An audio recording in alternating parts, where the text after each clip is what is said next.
Hello and welcome to the 2024 ARWS Kinki Grand Prix from the Suzuka International Racing Course, on pole yet again for the 14th time this season. Out of 14 races, to no one's great surprise at all, it's Emma Kickert for Simpson.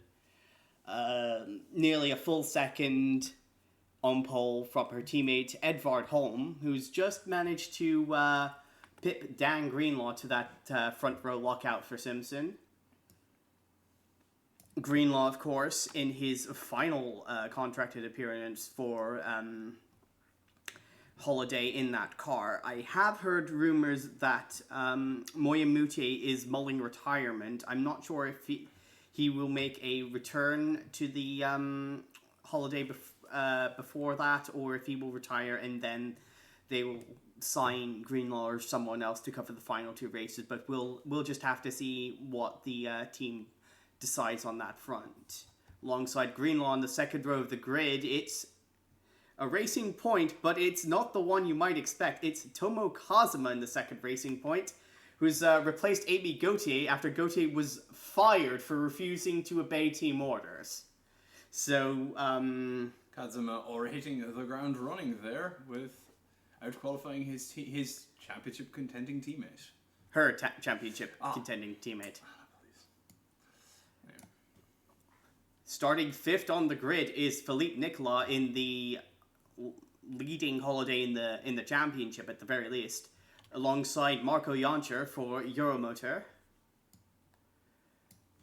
Nicolas ahead of the current championship leader Takuma Taki in the Racing Point there, and sharing row 4 with Magda Servansky for March 16. Servansky's been one of the most luckless drivers in this season so far. She's she's got the joint most retirements for a driver this season, tied with, of course, Edvard Holm.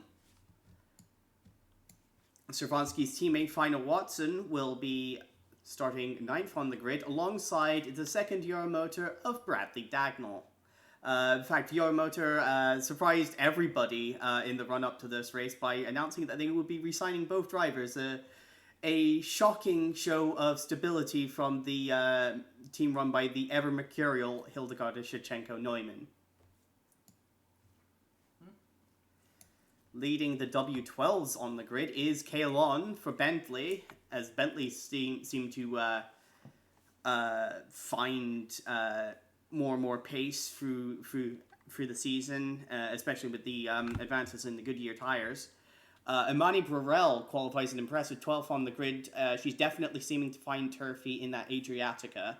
This, I believe, is also her last appearance before the ban for Anu Vozu runs out, and Vozu will be back in that car for the final two races of the season. But this is definitely burnishing Burrell's credentials to perhaps grab a spot on the grid for 2025. On the 7th row of the grid, we've got the checkmate duo of Andrei Kremnitsky and Václav Malish, of course, in cars 13 and 14, starting 13th and 14th. Rumors that both of those drivers are on the hot seat for... Well, I think Malish is pretty safe. He's been excellent this season. Kremnitsky less so. Yes, I've in fact heard rumors, not confirmed yet, but I believe that Kremnitsky may already have been informed that he will not be back in that car for the next season. So he's definitely looking to put his name out there and hopefully secure a ride with a different team for next season. This just in, Checkmate will apparently be making an announcement on the fate of their drivers after the race. Very well. So we'll be eagerly awaiting that announcement. On the 8th row of the grid, we've got Pierre Saint-Laurent in the second of the two Bentleys, alongside Akira Yamamura in the Adriatica. And then the Joneses are sharing row 9. It was also announced in the wake of the Malaysian Grand Prix that Nathaniel Cameron would be re-signed to the team for 2025 alongside their hot junior prospect Katie May. So it is Cameron and May for Jones in 2025. Diego Alvarez Torrente, meanwhile, on the job queue, it would certainly appear to be the case. Martin McFry is qualifying, will be starting 19th on the grid alongside Alberto Cara. Both of these drivers with slim but not non-existent championship chances. McFry, of course, for Foxtail, and Cara for Yonglong. It was a very good qualifying performance for Fu Wen, as he's only 3 tenths off of his far more experienced and credentialed teammate, starting 21st on the grid and ahead of noted qualifying specialist Ben Fleet. So that's an excellent performance for Fu as he tries to also secure his future within that team. We've got the mechas on row 12. It's Malik Zidane out qualifying Naoki Shinjo by a little under 1/10 of a second there. Zidane is also seeming to find his feet as the season progresses. And on the final row of the grid, we've got, again, the peaks of Carmen Alvarez Torrente and Aurora Summers. And with that, the start of the race is just moments away.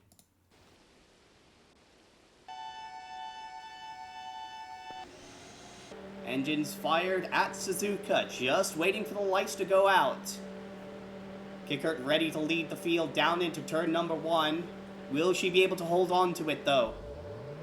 And it's go! I think Greenlaw there might have gotten the best launch, but he was blocked in by both the Simpsons. Kickert holds on to the lead. Yoncher, though, with a fantastic start, jumps all the way up into second from home. Greenlaw, Kazuma, and Dagnall are our top 6. With Nicola, poor start for the championship hopeful, down to 7th. Just ahead of Takuma Taki and the March 16s of Servansky and Watson. Just taking a look here to make sure nobody damaged themselves. In fact, oh no, it's Alberto Cara. He's lost his rear wing. And I certainly hope it's not the case that he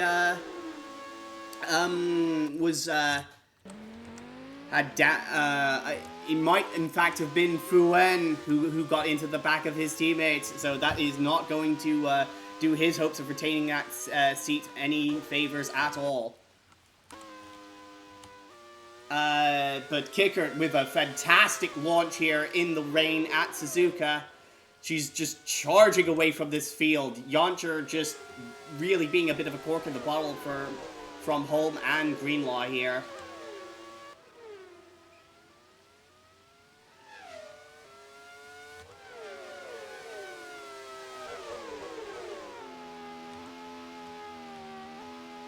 Watching the field get around the hairpin here.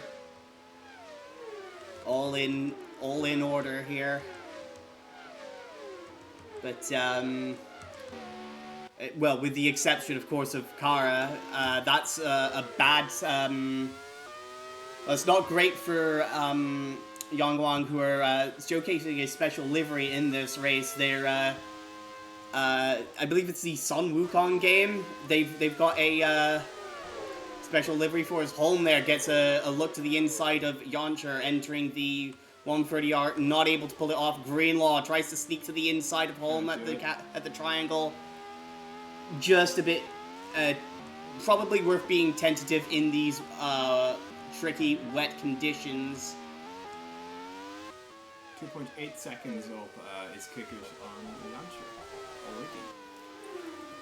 Indeed, so Kickert really charging away. I think making full use of the fact her car is much more set up for the wet than the Euromotor, which is best in a straight line and not so great through the twisty bits, and certainly not when it's raining, it would appear.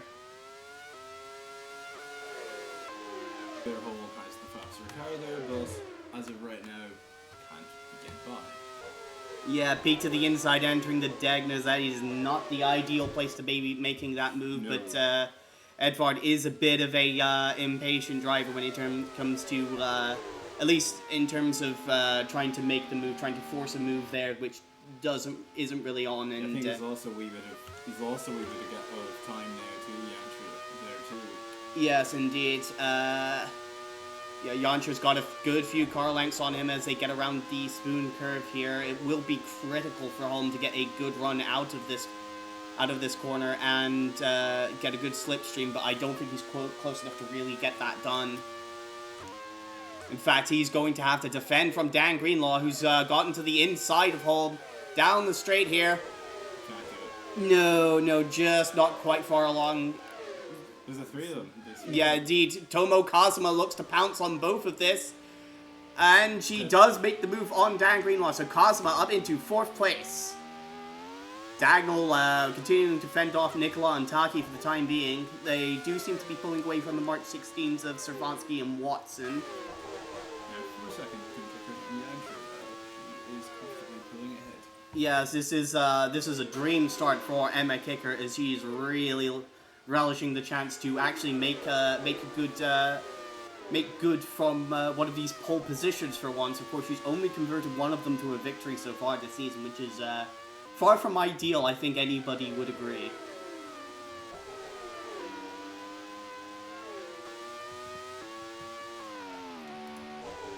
Despite that little bit of contact on the opening lap between himself and his teammate, Fu Wen is holding on to 21st place, but it does seem to have been an excellent start for Ben Fleet, who's jumped ahead of both Fu McFry and Nathaniel Cameron, in fact, and is currently running up in 18th position. As we see McFry there have a little bit of a go at Cameron there, and oh goodness, that's already issues for Bradley Dagnall! Oh, that is not ideal for him, as Nicola there took a look to the inside, but suspension failure. Oh my goodness, he must have been taking the curbs a bit too hard, and that is what is this? This is lap 2, and already Dagnall is out of the race. That is not a good way to celebrate his contract extension with Euromotor. But he does notably have their one and only Grand Prix victory in their existence to this point. He won't be adding a second one, however, it does seem to be the case. As Holm here really lining up Yoncher for a good run into 130R. He's not far enough alongside to get the move to stick. But can he stay close enough to perhaps dive up the inside into the Casio triangle? No, not quite. So Kazuma in 4th, Greenlaw in 5th, Nicola and Taki 6th and 7th. I think we may have seen a move here for position. I think this is Vaslav Malish having a look at his teammate, Andrei Kremnitsky. And Kremnitsky perhaps wisely allows the team's lead driver through without too much trouble there. He doesn't want to be... The next time you go to you. Yeah, certainly not gaining the ire of Martin Moravich. But that is the remains of Bradley Dagnall's Euromotor carted off the grid, off the track I should say, and out of this one. As we've got now up front, it is a 5.3 second lead for Emma Kickert from Yoncher. So Kickert's looks like Yoncher's been able to warm his tires up a bit. He didn't lose quite as much time on that last lap, but he is really facing a lot of pressure here from Edvard Holm, who very much wants to make this a Simpson 1-2 at this stage in the race, at the very least. Not currently in a position to attack, just despite how close he is. Indeed, but if he can maintain a good close position behind that Euromotor, he might have a good run into 130R here. You can see there through Spoon Curve, the Euromotor just doesn't have the same level of grip as the Simpson of Holm. All over the back of Yoncher is Holm. Pulls out, trying to get a move done here. I don't think he's got the top line speed though, and it's the same story we've been seeing all season.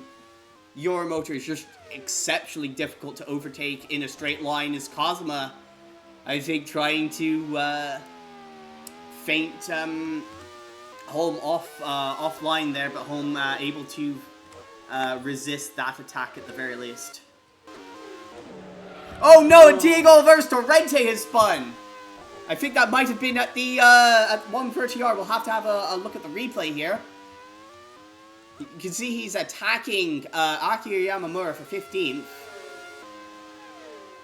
Pulls out, has a look. Ooh, goodness. And that is a vicious chop from Yamamura. Torrente able to hang on to it and keep the car going in the... So, he will be able to get back to the pits and get the front wing replaced, which was knocked off in that. But that is a troublesome start to this race for Torrente, who will be, of course, looking for a different drive for 2025. Fortunate that at least where he went off, the pit entry was just ahead of him. Indeed, he didn't lose too much time, although it will likely compromise his pit strategy, as we see here. Holm again all over the back of Yoncha, just can't quite find a way past.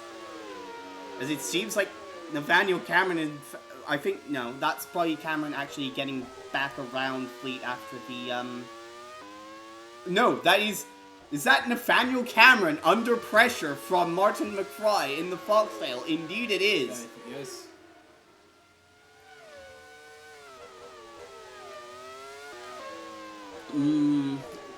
And Magda Servansky is out. Oh, goodness.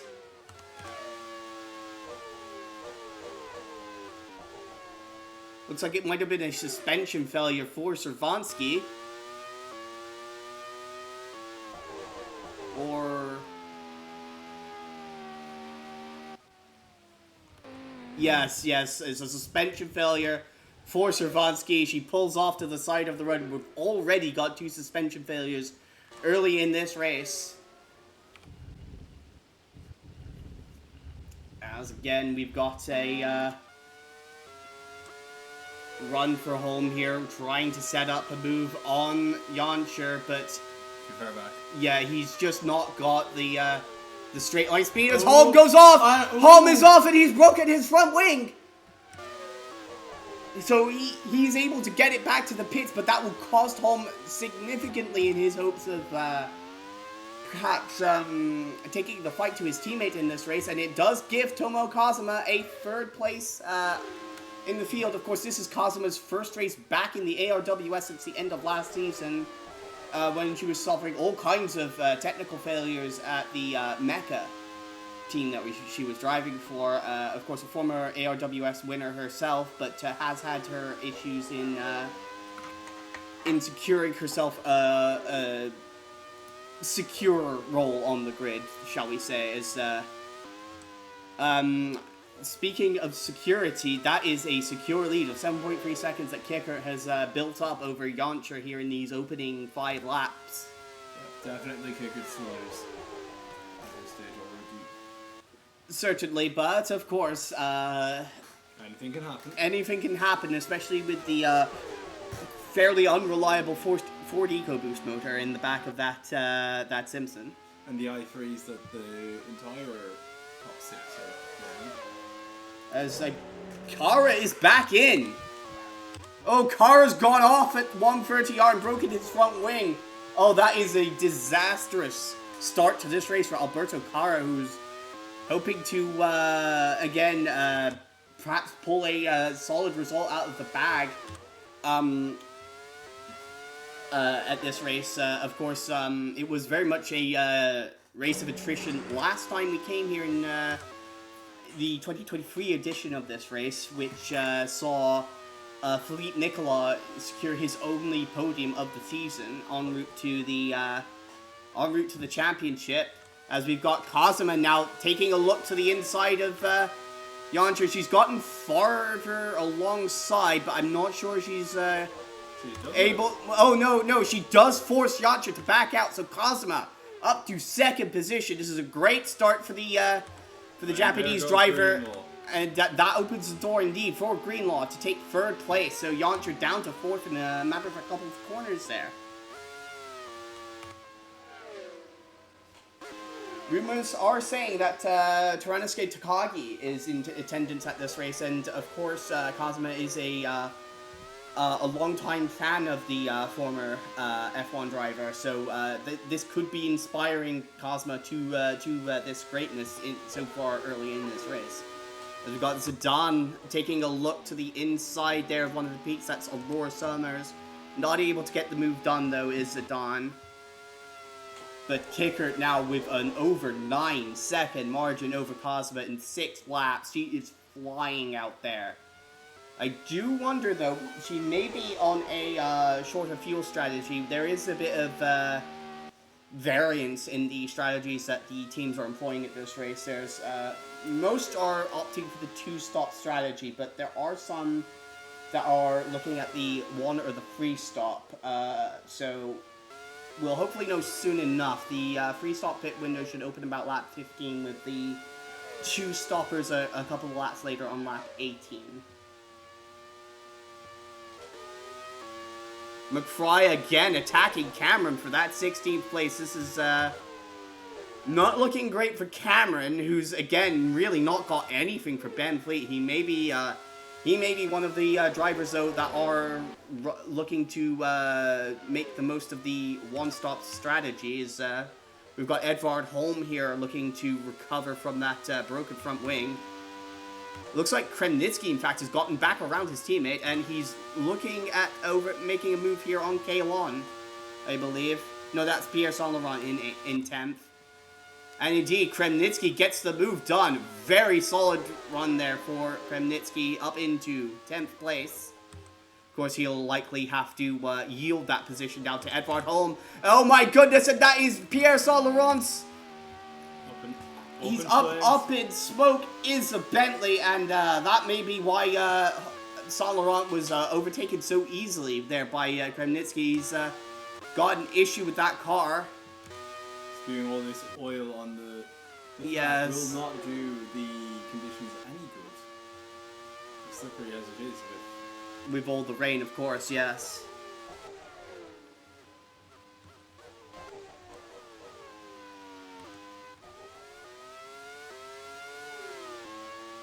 So Kickert's not been able to build as much of a gap over Cosmo on that previous lap. In fact, the racing point there was roughly the same pace as Kicker on that previous lap.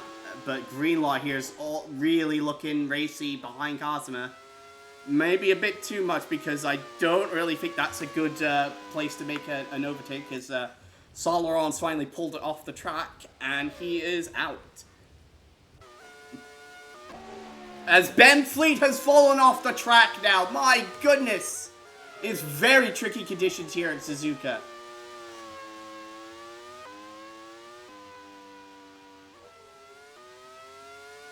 Let's see exactly what happened to Ben Fleet here.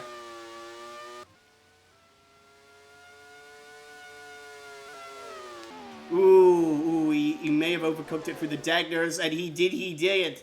And he went off into the grass and spins the car around. Ooh, that was a...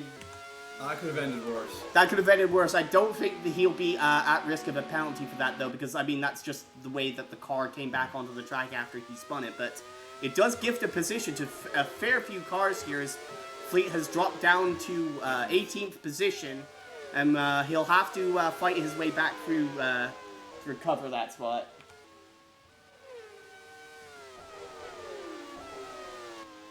Greenlaw here still trying to find a way past Kazuma, who's lost another couple attempts to Kicker.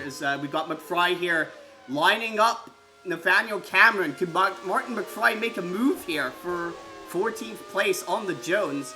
Edvard Holm has just set the fastest lap of the race, as McFry up the inside. Not quite confident enough on those brakes, though.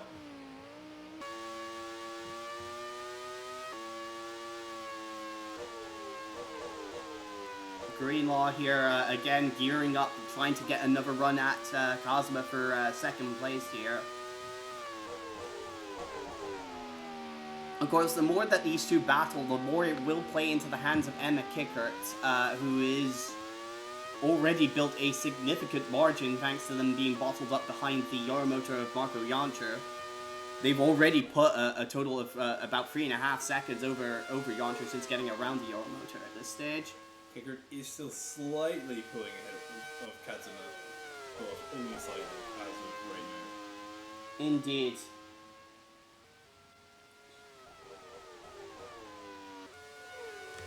Ooh, Zidane there getting a look to the inside of Fleet, but not able to make the move stick. Is the Mecha driver. Kick Greenlaw just not close enough to make a move at Kazuma. She's doing an excellent job to hang on to that second place. Yontra still running in fourth, but he is being caught by the likes of Nicola and Takuma Taki. The championship rivals here down in fifth and sixth and not running as quickly as you might expect. They may be running a heavier fuel load than the cars ahead. We'll have to see how the strategy plays out. As Holm here has already recovered up into 9th place and is bearing down on K1 for that 8th place, so it will be interesting to see if this early pit stop really plays into Holm's hands. I'm not sure if they've managed to incorporate it into his strategy though, so again, that's something we'll just have to keep an eye on as the race progresses. It seems that Fu Wen, in fact, has actually gotten around Martin McFry here. Yeah, McFry taking a look to the inside of Cameron at 130R, has to back way off, and that really hands the position to Fu Wen. So, Fu there, at least making up for the disgrace of having taking off his teammate's rear wing at the first lap of this race.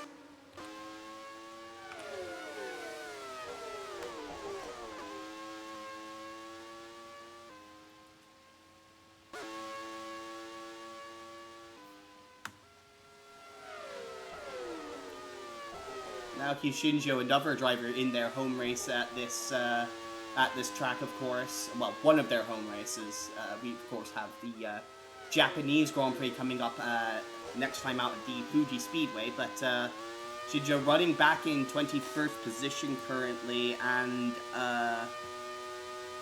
not really making many moves to open up this, to start up this race. As Holm is still having trouble finding his way around Kalon. He should be able to make a move here down the back straightaway, but this has been he has been held up behind that Bentley for most of this lap. So there he goes.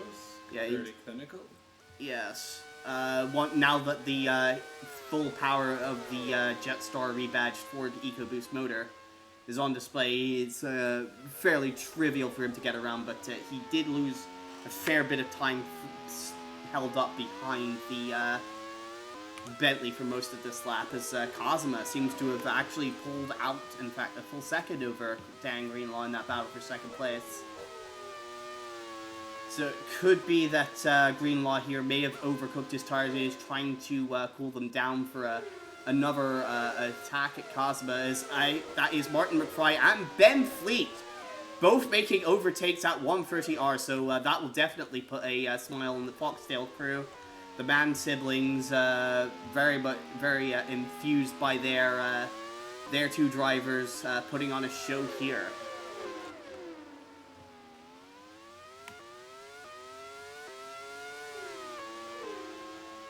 I think, in fact, yes, indeed, Nicola has caught Yontra for fourth.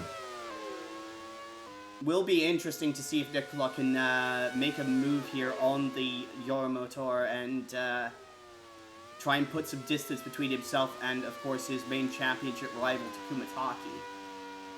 Of course, that's not to discount Emma Kicker in this championship fight as well. So she is currently third in the standings. I think just a little over 50 points behind Taki. So she's still very much in the championship fight, although she will need a little bit of bad luck for Taki to really have a realistic shot at the championship.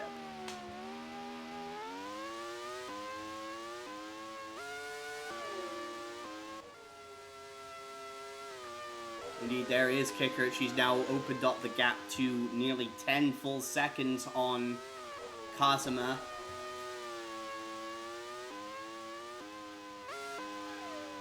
As Zidane there having another look at Summers for 18th place.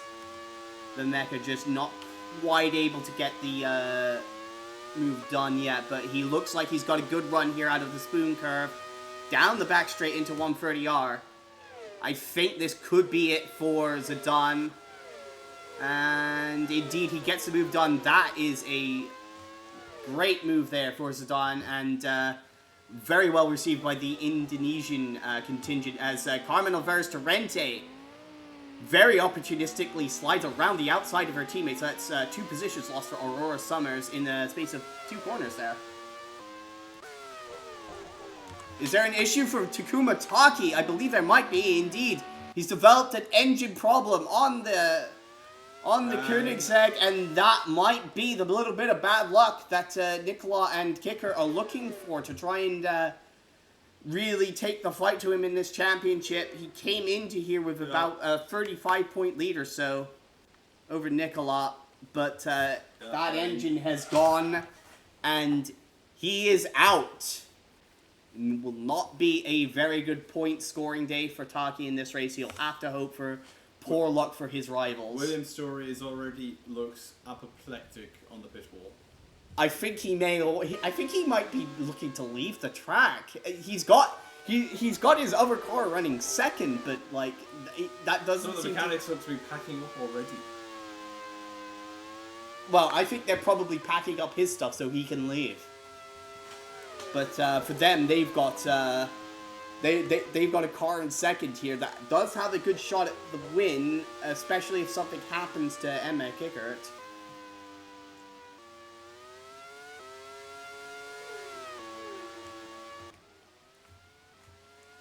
Speaking of whom, she's still comfortably out in front. As Aurora Summers looks to retake that position from her teammate there. Not particularly pleased at having lost it in that opportunistic move. No chance of getting it there. No, she's just not quite comfortable enough to make the move there. She's trying to force her way around the outside like Torrente did to her. But it's just not working. It's just not working. Yeah, she's just not... Torrente's just not giving her the space there to really take advantage of that. Greenwald looks like he has closed in perhaps a little bit on Cosmo on this lap. I don't think he's close enough to make a move yet. But his teammate Nicola is definitely close enough to take a look at the inside of Marco Yoncher. I don't think he'll be able... He's not got quite enough of an overspeed there to take a look into 130R, but can he... Might as well go here. Yeah, can he have a go into the triangle? Indeed he does, right at the last moment, but yeah, just not quite confident enough on those brakes to really make the move stick.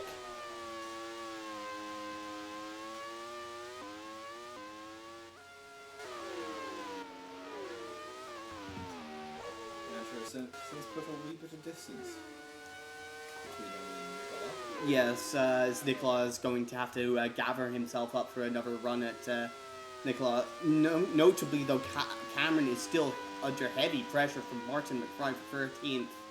And there is a bit of a train of these lower-powered cars as McFry, again, taking a look to the inside of Cameron. He doesn't have the engine power to really force his way on sheer speed. He'll have to stay close to 130R, and does. Can he pull a move off at the triangle? Just doesn't put himself in the right position to take a lunge up the inside, but McFry is looking really racy here, as we've got another car pulled off at the at 130R. I think this might have been an off for Naoki Shinjo. We'll have a look here as he gets overtaken by the recovering Diego Alvarez Torrente and the other Jones. Shinjo well offline there, entering 130R, and just goes way off and spins the car. No damage to it, but that is a bit of an embarrassing off for Shinjo. Of course, the vice champion of the season, of the previous season, finished second in the championship, and not looking likely that he'll maintain or better that record for this season.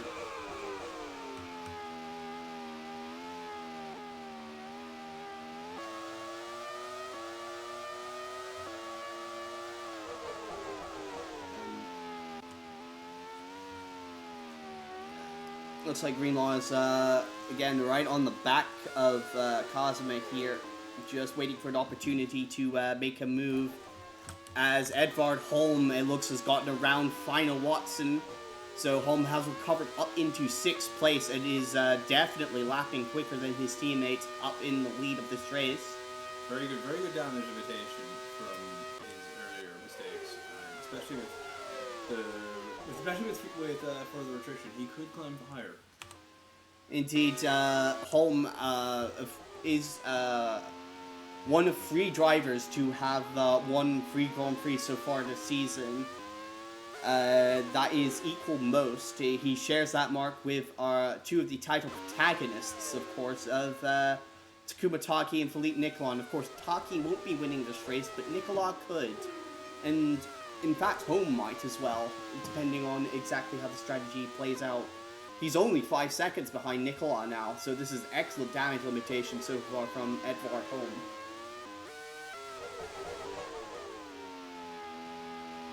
As Kicker continuing to lead this race. She's not showing the paces in the earlier lapses. We got Fu Wen here taking a look to the inside of Martin McFry. Not able to make the move stick into 130R, but holds it close behind the Foxtail. No, not quite able, as Aurora Summers is off at 130R. Very tricky conditions here in Suzuka, as Summers has suffered the same issue as Naoki Shinjo. Indeed, Shinjo gets around Summers and up into 20th place. 130R has claimed many victims already in this race. Yes, we've had 4 offs already in the opening 15 laps of this race. So, one of the trickiest corners on the schedule, and especially so when it is raining, as we can very plainly see.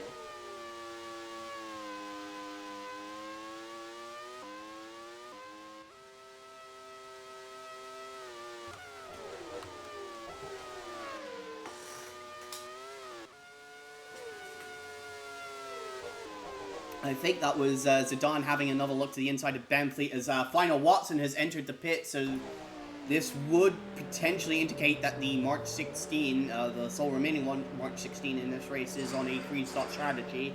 Very short wait on the fuel indeed for Watson, and he returns to the track in 8.6 seconds, which will probably put him back out in, indeed, in 8th position, as there goes K1 in the Bentley, and this is Amani Burrell running in a strong 9th position, but not quite close enough to really threaten Watson. But if he can deal with K1, this could be a good opportunity for Watson to set in some quick laps and really make that 3-stop strategy work. Ben Fleet is off. I think he's broken his front wing. Indeed, he has. Dives straight into the pits. Yes, indeed. He looks like he wasn't that far off from making his pit stop anyway, so Foxtail able to react.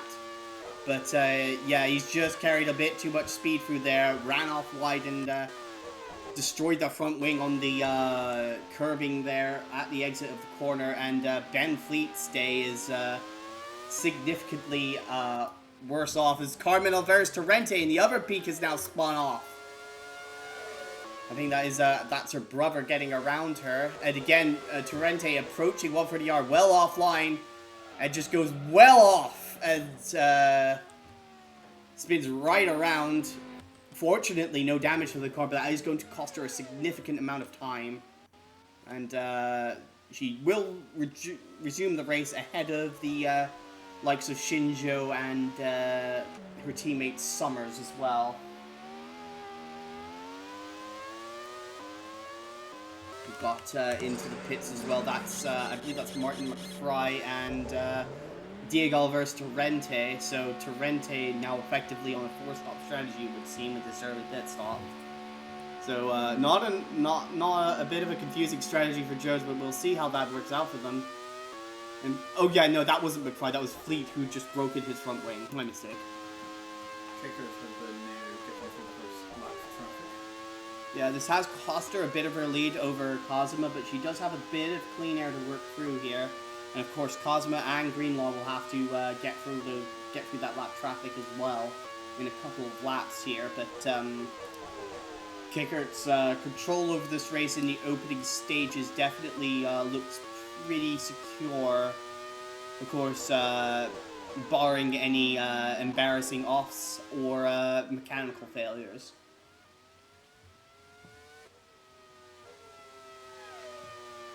Oh no, and Dan Greenlaw is slowing.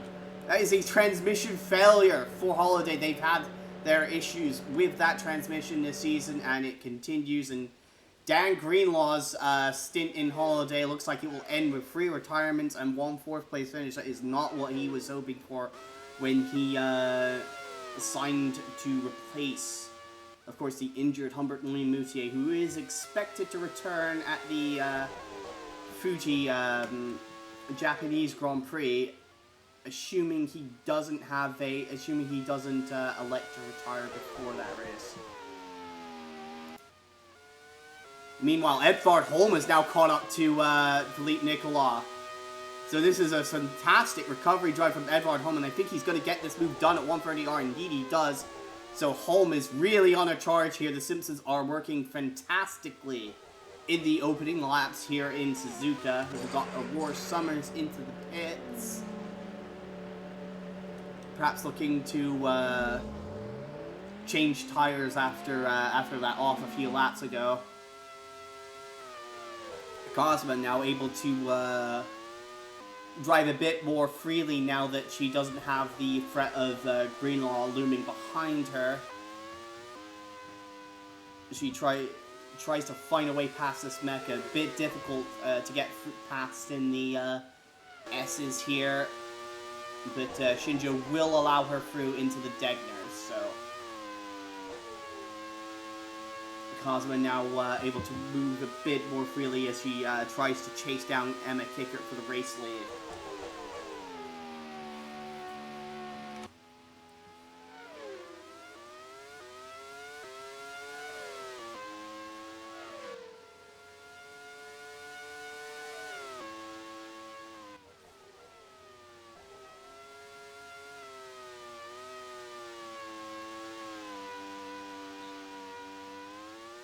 Cosma, of course, was one of the big hopes for Japan in her early career. Fantastic junior series driver, but she has definitely struggled to establish herself at the ARWS levels. We've got Diego Alvarez Torrente continuing to try and recover and gain something out of this race. It's already proved a bit difficult for him as Monty Burrell locks it up into the hairpin there, but no harm, no foul, as Tomo Cosma indeed is into the pits. This might be a three-stop strategy, judging by the short weight on the fuel there, but we will see. I think it is a three-stop strategy for Cosma. She's back out onto the track in 5th position.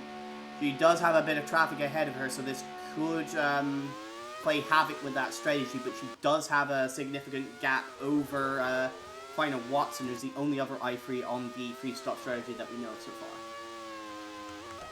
Oh goodness! Oh my goodness! That is Ben Fleet off in the middle of the S's there. I'm not entirely sure what he's doing around the first corner there. He's just well offline and off the track. And oh my goodness, that wipes out Edvard Holm.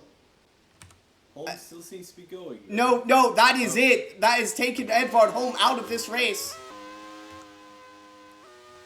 I can't imagine what Fleet was thinking there. He just seemed to be well offline, really struggling with the handling of his car, and spins off, and poor Edvard Holm, once again, just in the wrong place at the wrong time, as we've got K1 into the pits now.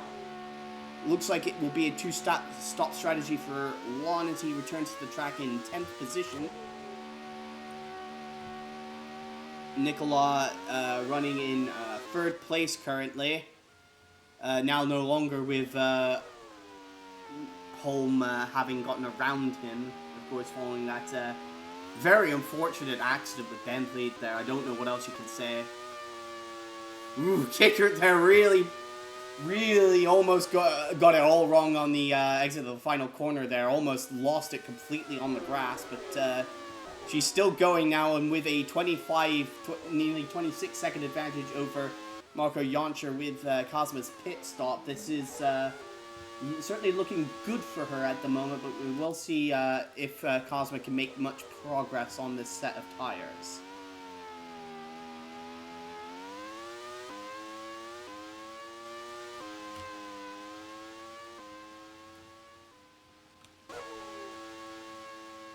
And Kara allows Kazuma through there without any trouble at all. Kara really has been off to a terrible start for him in this race, and he's very much looking just to recover whatever points he can in this race. We're down now to 19 cars running as we're at lap 20 of this 56 lap event. Marco Jancher continued to hold on to second place, now over half a minute behind the storming drive of Emma Kickert. But it will be, again, the big threat to her will, right now, looks potentially to be Tomo Kazuma if she can put in some very quick lap times. She's on her first flying lap on this set now, but she will have a little bit of an issue. She's closing up very quickly on Nicola and Jancher here.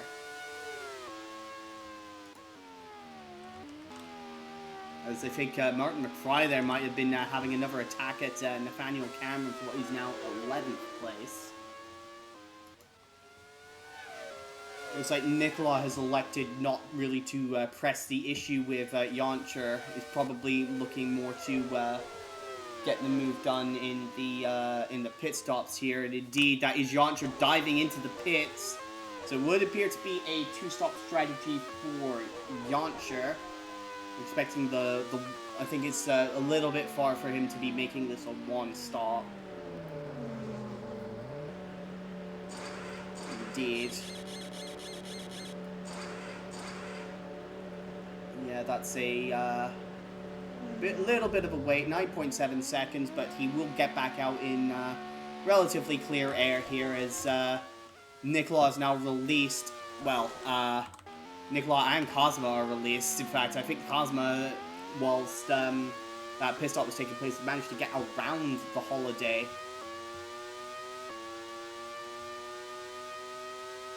Excellent exit there down the straight, and Nicola just didn't see the point in fighting Kazuma for that position. He's really got his eye on the championship in this race.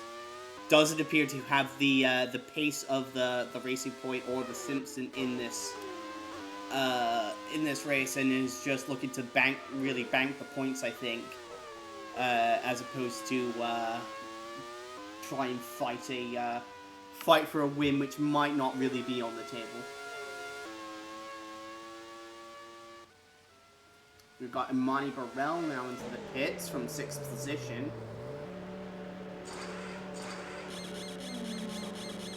Yes, this would appear to be a two-stop strategy.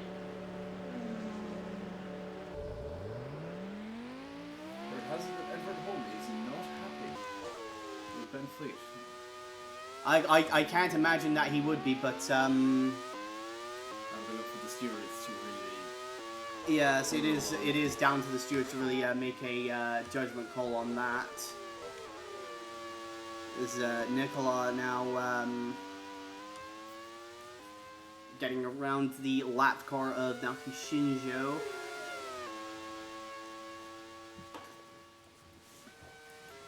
Even if he doesn't have the real pace to challenge Kicker and Kazuma,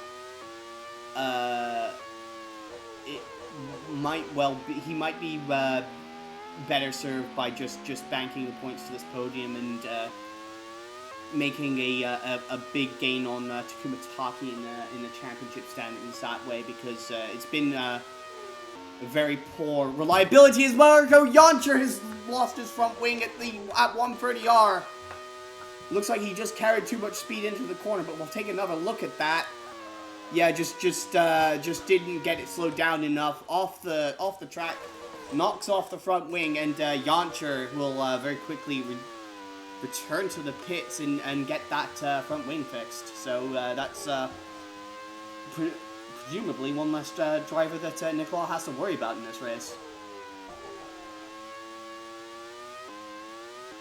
Cosma, meanwhile, isn't really closing in terribly quickly on Kicker, which is concerning, considering Kicker and Nicola are now getting into the region where you might start thinking about a one-stop strategy.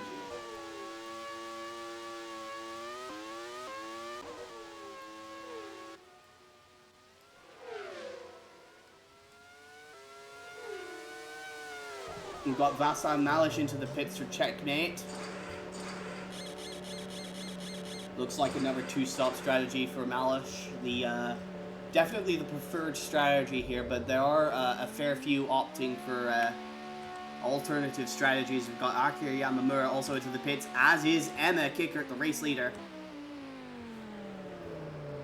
So Kicker in on lap 23, and it does look like it might in fact be a two-stop. They're not filling up that car, I don't think, long enough to be able to make it all the way to the end of the race, and she has to wait in the pits as through goes the Foxdale Martin McFry, but Kicker does look like she'll return to the track regardless in the lead of this race. She rejoins the track now, and indeed that is the racing point of Tomo Kazuma, a couple of seconds behind, so Kazuma's charge not enough really to make this three-stop strategy work versus the two of Kicker.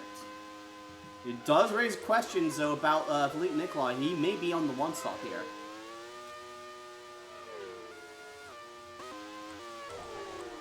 A bit further back we've got Final Watson in fourth. He doesn't really look to have the pace to challenge the leading three, but March 16 will be hoping he can at least get a decent result for them. They've been having their issues with reliability over the last few races.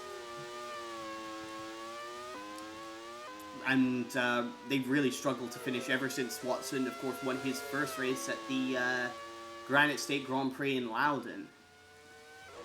He does have a good margin over Marco Yoncher in the Euromotor, who's of course had to pit and fix a broken front wing. We got Kremnitsky not too far behind in sixth, ahead of Lon, Burrell, Malish, and Nathaniel Cameron has now moved up into 10th place.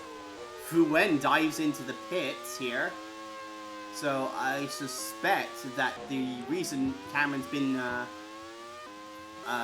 very much off the pace in the opening stages of this race is because he's employing the one-stop strategy in this one, but it doesn't look like he really has the pace to make that work regardless. But he's gone this far into the race, so you might as well see it through. Kickert's lead now 2.6 seconds over Kazuma, 10.6 on Nicola, and just waiting for Watson to come along as we ride with Kalon here.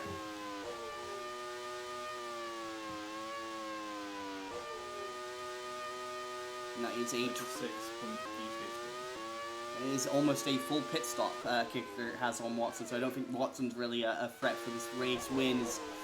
Ooh, goodness, that is definitely a place to lap a car.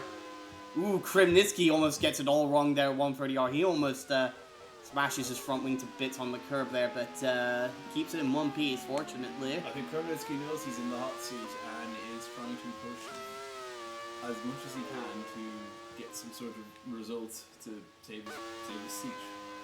I don't think he's got his seat, certainly from the rumours I've been hearing. I think Moravich has very much moved on from Kremnitsky, and we're just waiting for the announcement. At least that's what I've been hearing.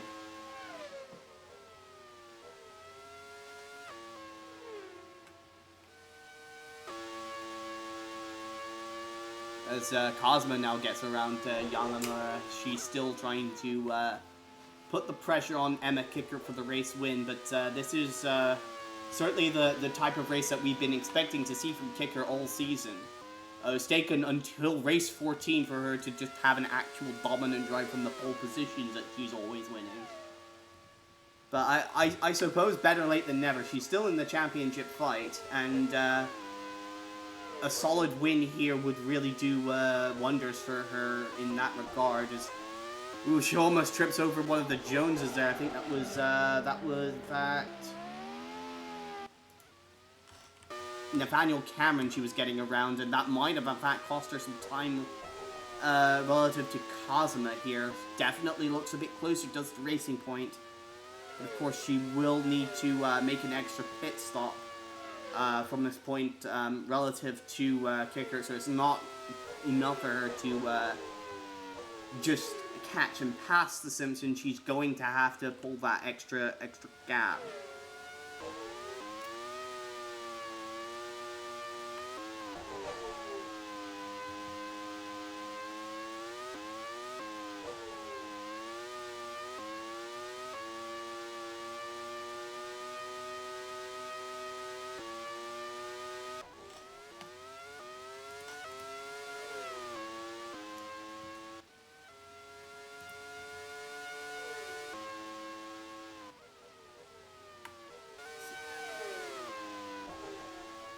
Zidane taking a look to the inside of Torrente there into... Oh my goodness, is this a problem for Tomo Kazuma? She's got a loose wheel on the Racing Point. Can she get it back to the pits? I'm not sure she'll be able to. Oh, she's just short of the pits. And Tomo Kazuma, after a superb drive to open this race, is out. And, well, that's, if that's a reason for William Story to be leaving this race. The team is already finished. It's already started just clearing out everything from the garages. Indeed, and if that's not enough, I think we've got an oil leak on the leading Kickers. Simpson of Emma Kicker. This has major championship implications, because just like that, is going to hand the lead to Philippe Nicolas.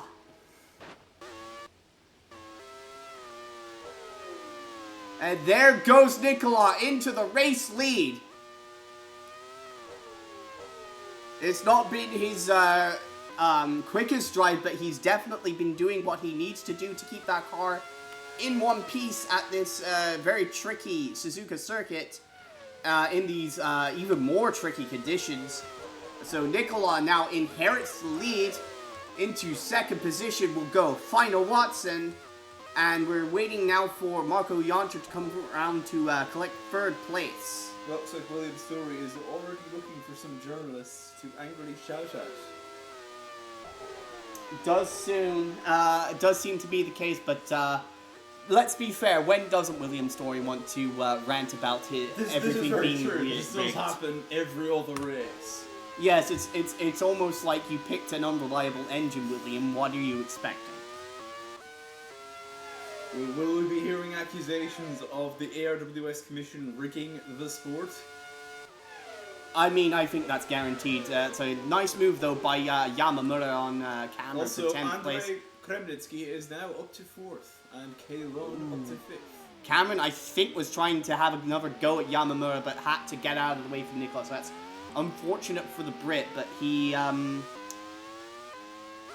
does seem to be this one-stop. I don't think it's working as well as Jones would be hoping, but he should be able to get a decent haul from this race, I should think. As into the pits comes Carmen Alvarez Torrente.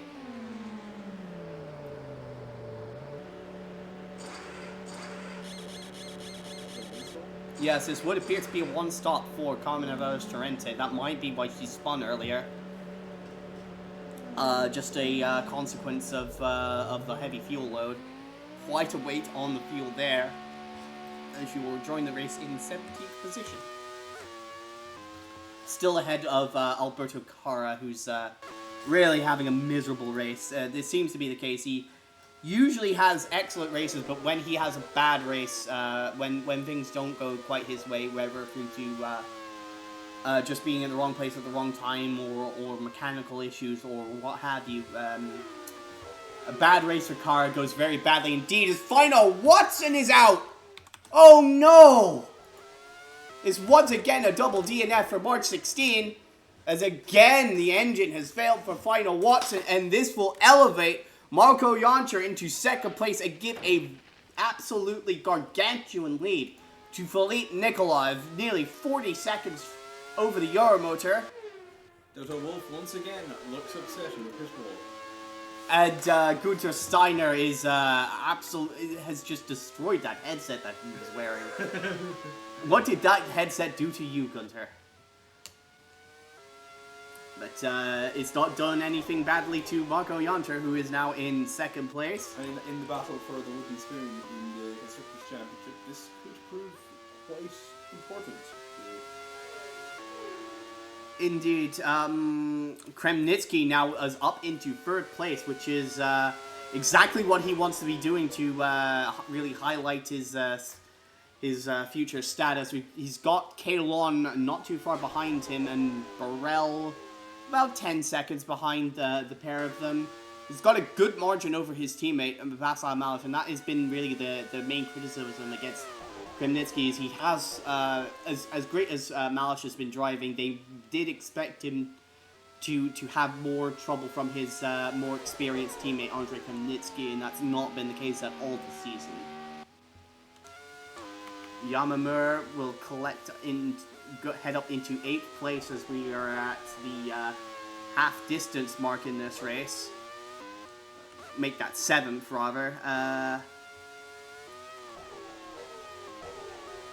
So the attrition is starting to mount here in Suzuka.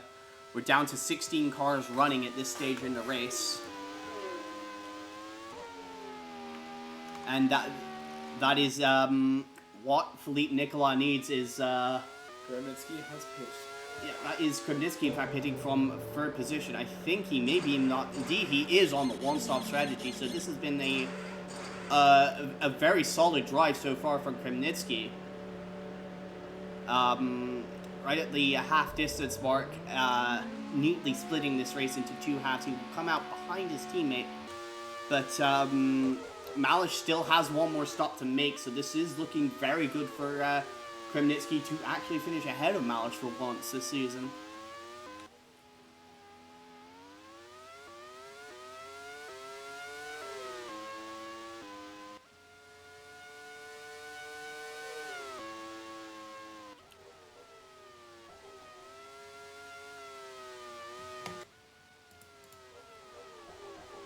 That is Torrente now under attack from Martin McFry. This is, so both the Joneses here being, having found themselves, threatened by, the Foxtail of Martin McFry. Fu Wen is also right in this battle as well. This has been, aside from the fact that he, knocked off his teammate's rear wing and kind of ruined his race, Fu Wen has been doing an excellent job to, really stay in this fight, especially against such a renowned ARWS driver such as Martin McFry. So, I think if Young One can overlook the occasions where he's crashed into Kara, which might prove a little difficult for obvious reasons, if they can look past that, I don't see any reason that they wouldn't want to bring Fu Wen back.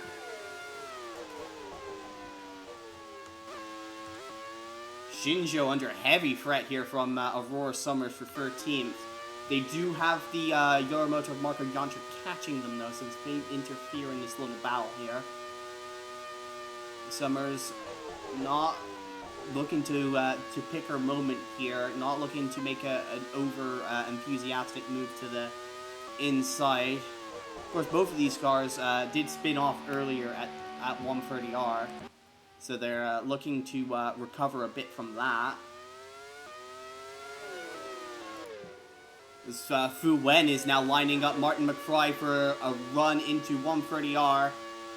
Doesn't have the straight line speed to really make him move to the inside of the Foxtail. Race leader is into the pits. That is indeed a race leader into the pit, so this is a very long opening stint for Philippe Nicolas. And Pratt explains his why he was really not able to threaten the cars ahead of him before they retired, but he will return to the track in the lead of the race, as I do believe that is indeed Fu Wen has pulled the move on Martin McFly, so that is Fu up into 11th position in the Sun Wukong liveried Gongguang. So they're getting some TV time for their on that special livery for this race, even if it's perhaps not on the car that they expected it to be. Although that said, Kare is now looking to threaten. That is that? Yeah, I think that's Carmelo versus Torrente for 15th. And indeed, he pulls that move off as well. So Kara up into, well, that's now 14th as they've passed Naoki Shinjo, who's just pitted.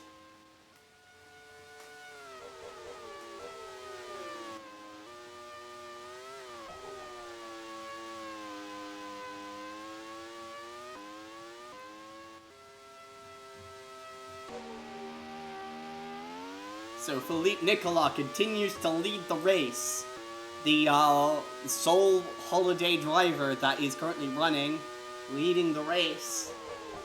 As, yeah, he's still got a comfortable margin over Marco Jancher, who still needs to pit well, I think, yeah, needs to pit once more, I think, Jancher on the two-stop strategy. Although he's also had to make an extra pit stop due to the, broken wing. Yeah, the broken front wing, which I, forgot. As Martin McFly is now taking another look at Fu Wen as that battle for 11th continues. McFly not able to get the move done, though.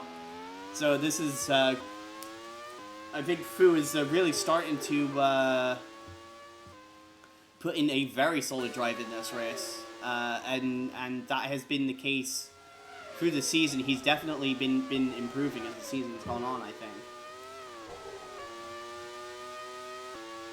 Meanwhile, in third place, we do have Kaelon, who's been just quietly racking up the points this season. I think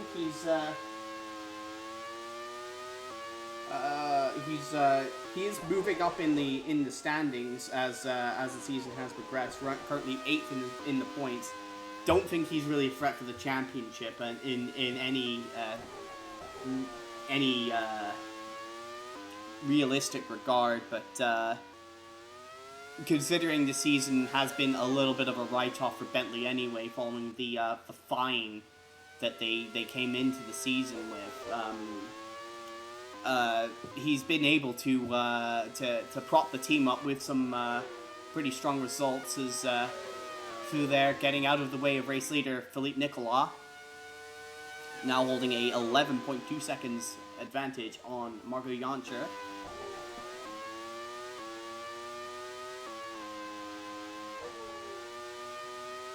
He's along there really taking it easy there around the Dunlop curve. You can hear him just playing with that throttle quite a bit.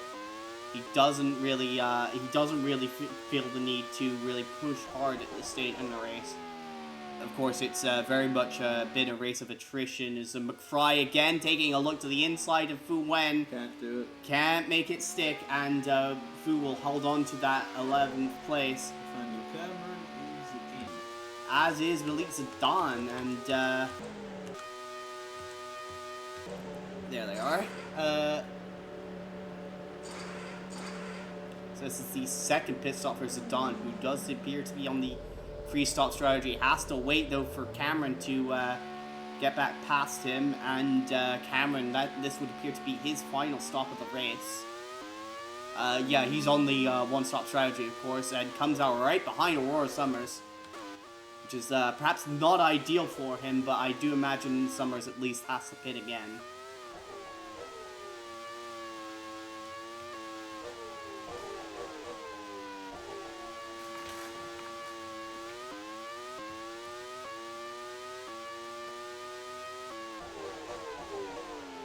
Taking it easy so far. Doesn't really have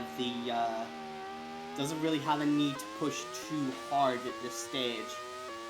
He's got 11 seconds on Jancher, who might be catching him a little bit at this stage, but not enough to really seriously threaten the holiday driver. And of course, Jancher does have to pit again. So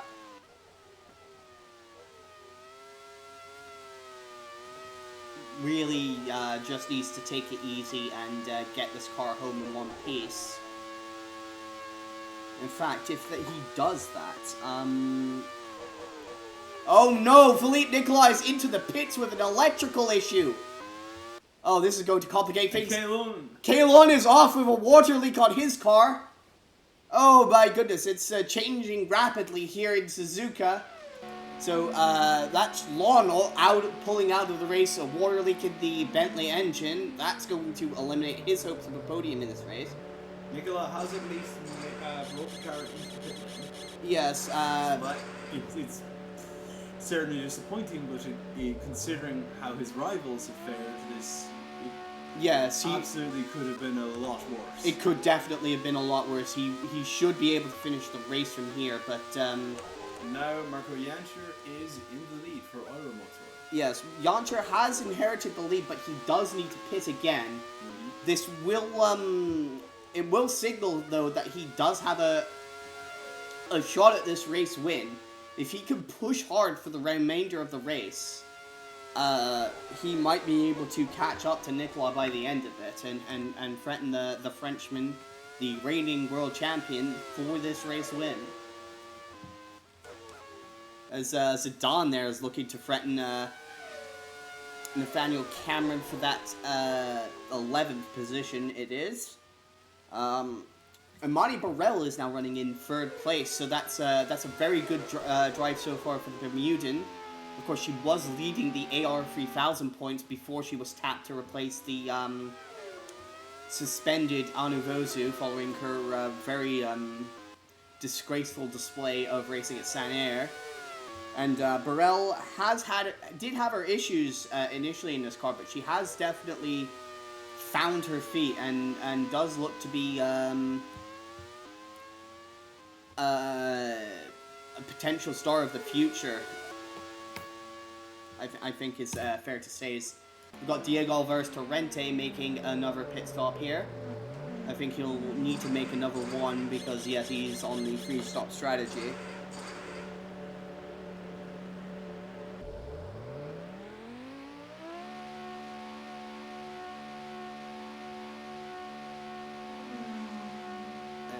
Torrente will return to the track in 11th place, just behind Zidane and his teammate Nathaniel Cameron. So I think that goes to show how Cameron's actually really been struggling on this 1-stop strategy. Because his teammate, who had to make an extra pit stop for a broken wing, is come out for his... well, he's still got one more pit stop to make, but... if he hadn't had that, he'd be running effectively a pit stop ahead with a pit stop still to make, so the free stop really not working for Cameron here, it doesn't seem. He's got Zidane really all over the back of him, but Zidane also needs to make another pit stop, so that's not so much of an issue for Cameron, but it could have been a better performance if perhaps they'd converted him to the 2-stop strategy, I think. But up front, it is Marco Jantscher with a 13-second advantage on Philippe Nicolas. He's got, 40 seconds on Imani Burrell in 3rd place. And 50 seconds on Václav Malish, who's holding about a 7.5-second gap over Kremnitsky, which isn't going to be enough to...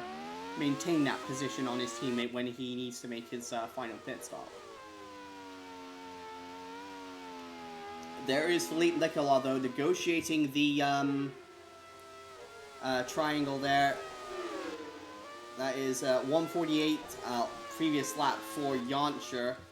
Nicolas 4 seconds quicker, so he's definitely got his foot to the floor now. He's not going to let this win slip out of his grasp by, if he has anything to say about it at the least.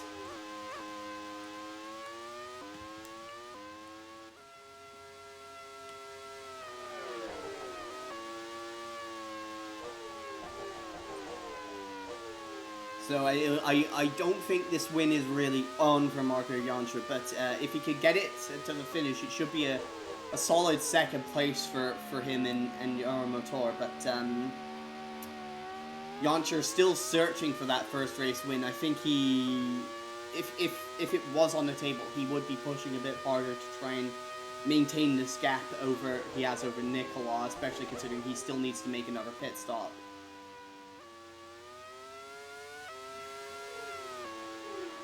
We haven't seen much of Imani Burrell in this race, but she has been running pretty strongly. Just steadily making her way up.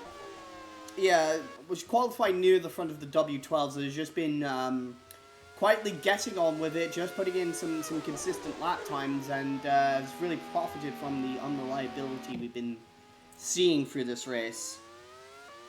And she's got about 18, maybe 19 seconds on Andrei Kremnitsky. I know she has to make another pit stop, as that's Torrente's gotten around Malik Zidane for 10th place. But depending on when they make this final pit stop, it should be in a couple of laps from now, she could be in a position to challenge Kremnitsky for the final podium spot, depending on what kind of pace she'll have after that pit stop. Jansscher's gap cut down to 7.5 seconds on that previous lap, so I think starting to feel inevitable at this point. Yeah, I think his issue. I think the problem for him was more he was held up on that previous lap, but Nicola definitely has the pace advantage right now, as he doesn't have it right now because he's having trouble getting around the Yangwang of, I believe that is Alberto Cara. That's Fu Wen in 8th place. Fu Wen in 8th place. Things I never thought I'd say this season.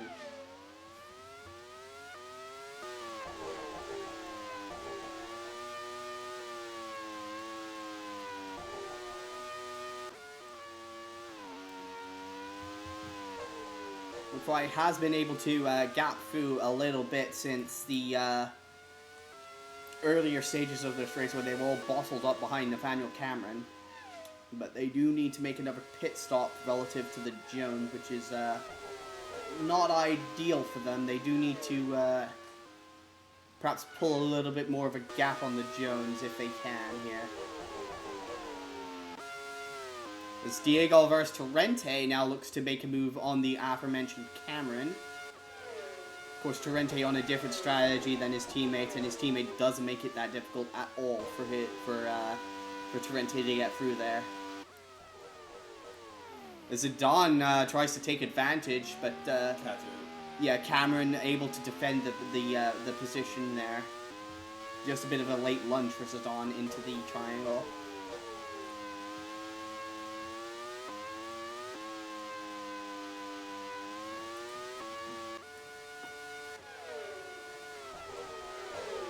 Ooh, Malish there. Ooh.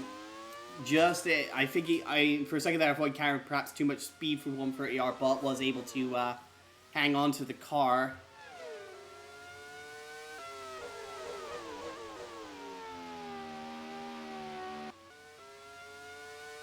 There he is, Philippe Nicola, now with nothing but daylight between himself and Jansscher for the race lead. Jansscher, though, does need to pit again, and into the pits comes Andrei Kremnitsky. There's a loose wheel on the checkmate. Oh my goodness. It's the story of the season. Whenever Kremnitsky's doing well, the car seems to let him down. And when the car holds together, he's having a bit of a shocker, but this is going to really harm his chances of a podium here in this race.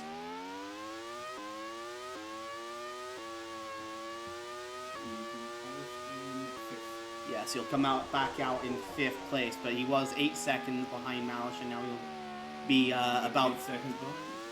Yeah, 28, maybe 30 seconds off his teammate.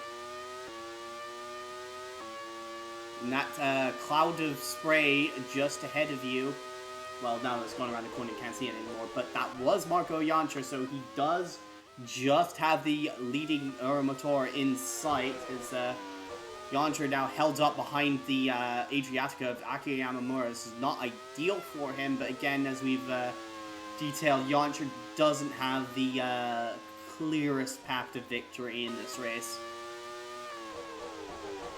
But this has been a superb race for Amani Burrell. We have to really highlight this because she's about half a lap ahead of her teammate, and Yamamura is not really much of a slouch.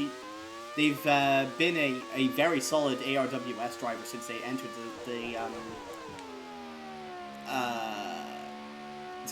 the series. But currently Yamamura is running, what is that?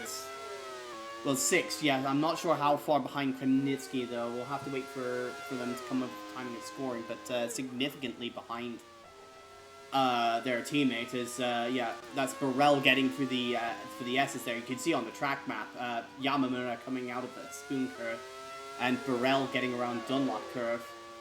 So it is about half a lap that Burrell has been able to put on Yamamura, which is an exceptional job for a driver in just their 4th start in the ARWS.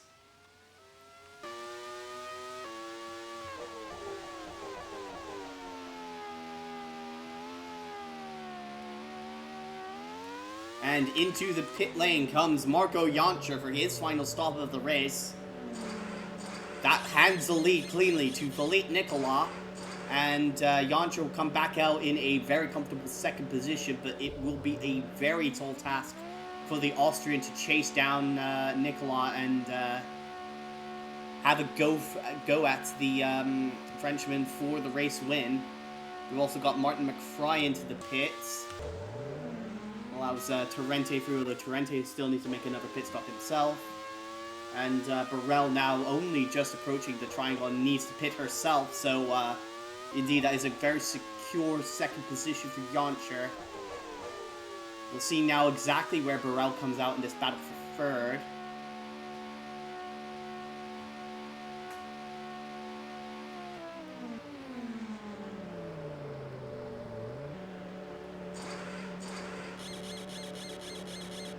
I think this is Malish getting through now. Indeed it is.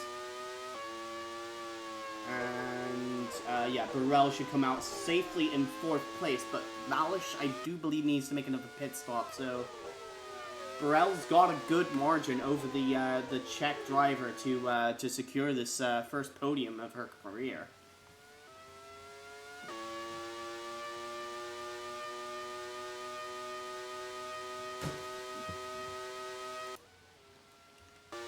He's got Torrente and Summers battling for 13th here. I'm not sure where they are in their pit strategies. Torrente doesn't need to pit again, but Summers does. Ooh. That's a little rough for Summers, who's not had a great race in this one. Well, Malish currently up into 3rd place. Take a look at the championship standings here, because it is a little bit of a long shot for Václav Malish to win this thing, but he'd be on 407 leaving this race if he finishes 4th, which he's on track to do. So we've got Fu Wen into the pits. That would put him...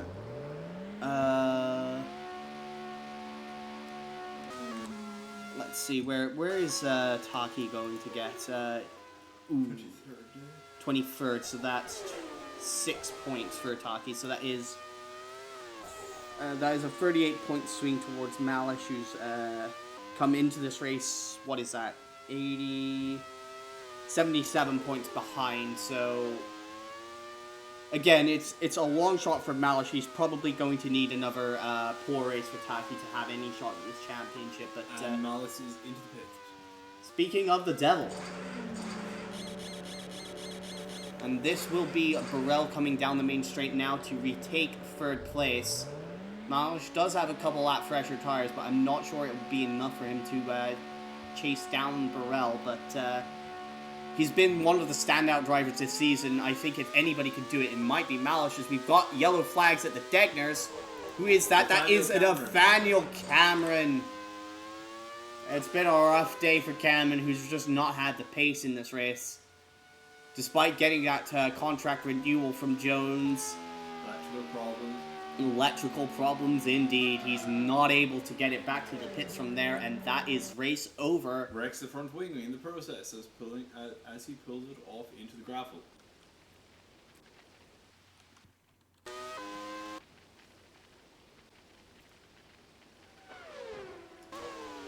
as we've still got the peaks battling each other in fairly fruitlessly, but I think Carmel versus Torrente has not had a great time of it in that team since she's joined. She's just not really looked like the same driver we saw in Adriatica, so...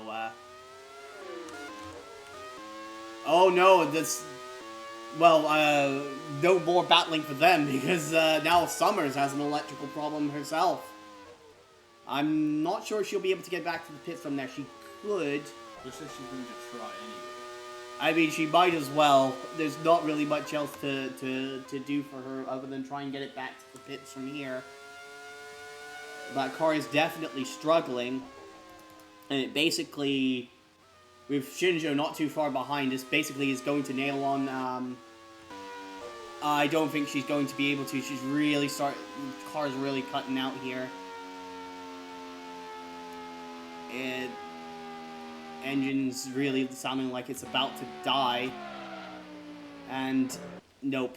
So just near out of juice, just short of the pit entry. So near and yet so far.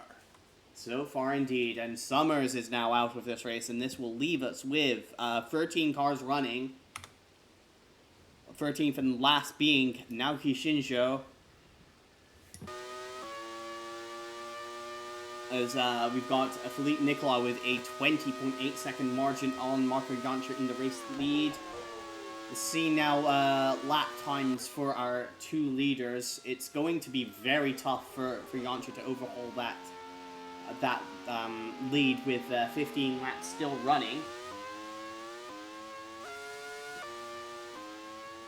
So Nicola crosses the timing line. That's a 1:44.9. But a second off his ultimate pace so far in this race. Jancher, that lap time is not indicative of somebody who's going to be able to overhaul a 21-second gap in 15 laps. So we'll see what he's able to put in. 1:44.5, it's a personal best, but half a second a lap's not going to cut it. It does look like it's going to be going all Philippe Nicola's way in this race. As we turn our attention now more towards the battle for third. Burrell's got that position by about 11 seconds on Malish. Struggling to get around Shinjo there, as Malish now getting around Spoon Curve himself.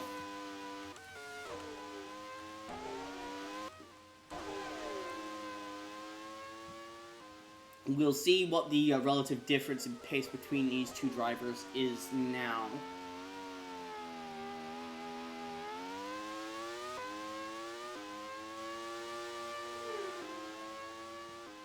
So there's Burrell with a 1:47.5, although she was again held up a bit by Shinjo on that lap. Malish comes around. He's going to have to pull something out of the bag here. Puts in a personal best of a 1:46.5. It does take about a second out of the gap, but he's going to have to find more time than that, I think, because Burrell will be a bit quicker when she's not held up by traffic, and then Malish himself will need to find something to get around these slower cars a bit quicker than Burrell is able to as well.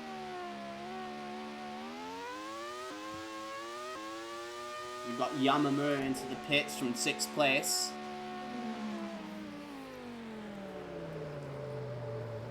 So a bit of a disappointing race for Yamamura in this race. The 3-stop strategy. Well, no, actually, this is a 2-stop strategy for Yamamura, I should say. So he will return to the race in 7th. They will return to the race in 7th place, I should say.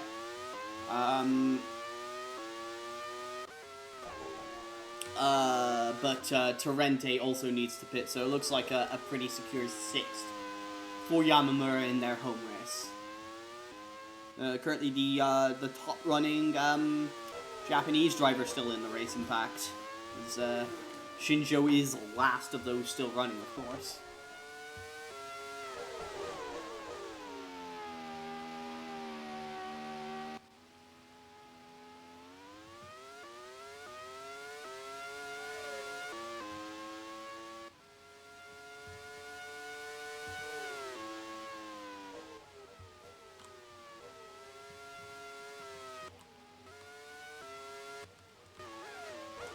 So Burrell's gotten around Kara now, so there's not too much traffic ahead. I think really only Carmen of hers to Rente for the rest of the race will be of issue. And Malish with a 1.65. Yeah, only a couple tenths quicker than Burrell. I don't think he's got the pace to really hunt down Burrell for this podium. So, assuming she doesn't make a mistake in these last 12 and a half laps, this looks like it could be a sensational podium for Amani Burrell in this race.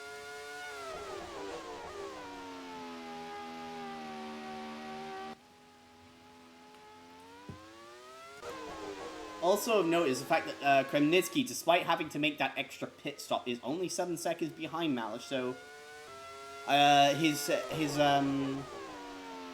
race is still very much he's still showing to have had a good race in spite of that issue.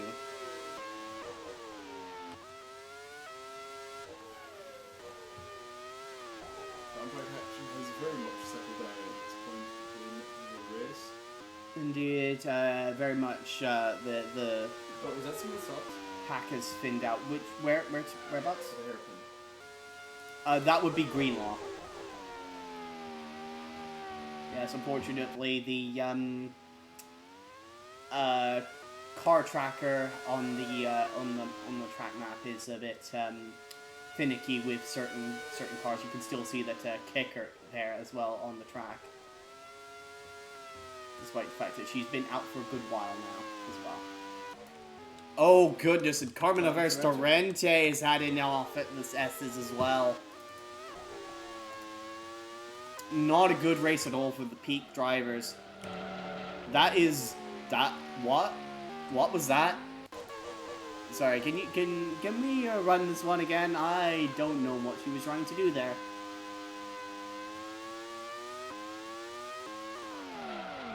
Just locked up the tires entirely and just came to a...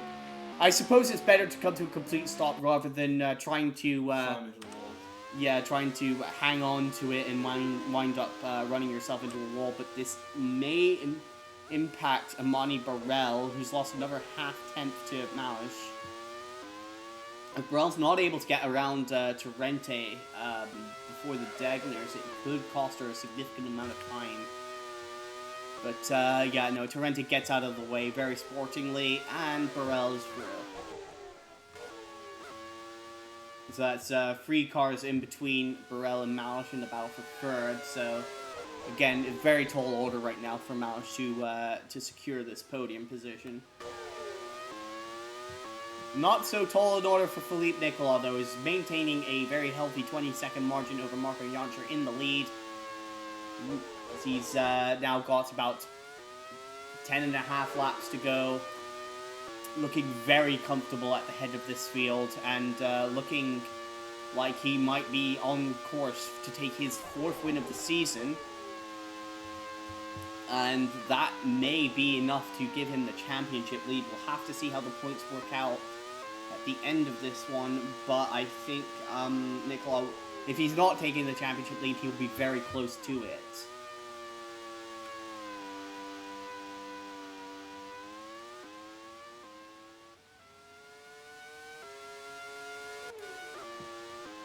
So there goes Burrell through to start another lap. Not an ideal lap time for her, but she's clear of traffic for the time being. As we've got Malish coming through. Now 8.6 seconds is the gap. Again, he'll have to find roughly a second a lap on Burrell, who's now running in clean air. And Malish is going to have to... do that while also lapping Cara and Carmen Lavers Torrente and not lose really any time at all in doing so. Looks very good for Burrell at this stage.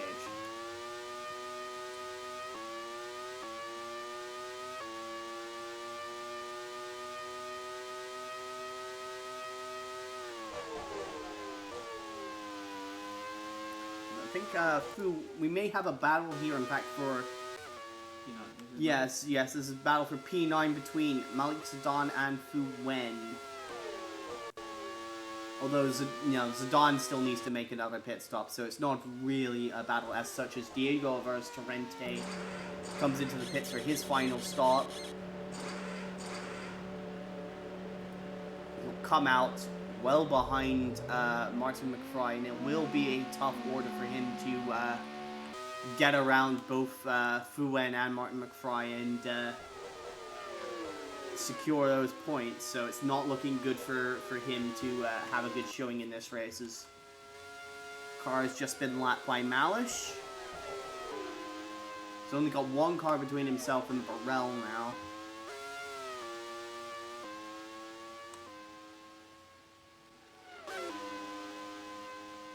Burrell's pace might be starting to tail off now, but I don't think Malish has what it takes, and indeed, he did lose time. That he lost a second to Burrell here, so it's not looking good for him. Still, fourth place, I'm sure he will be very happily taking that and securing his position in the standings. I think he might be on track to reclaim third in the points from Kickert, following Kickert's retirement.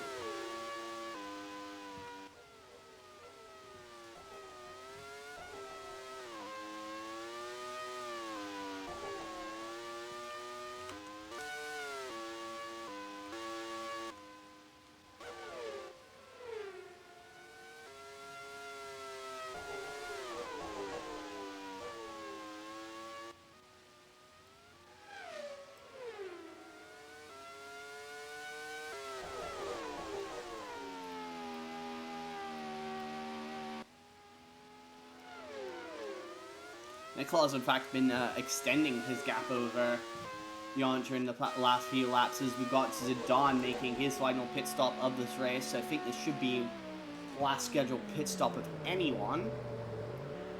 So he's now into the pits with about 11 laps to go. Well, 11 laps for him, but less than that for everybody else because I think he's about 2 laps down at this stage. He'll return to the track in 10th, I believe. I don't believe that, he comes out well ahead of Carmelo versus Torrente, Kara, and Shinjo, his teammate, still having a pretty dismal race down in 13th.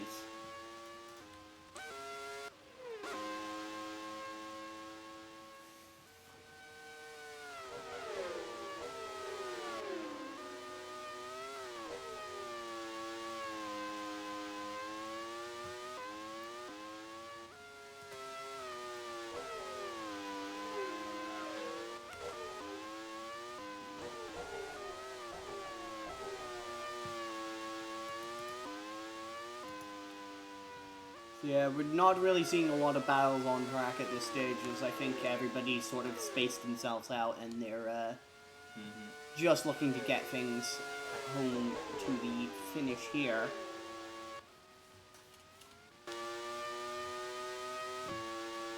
This has been a very solid ride for Amani Burrell. Definitely marking her out as a potential star of the future.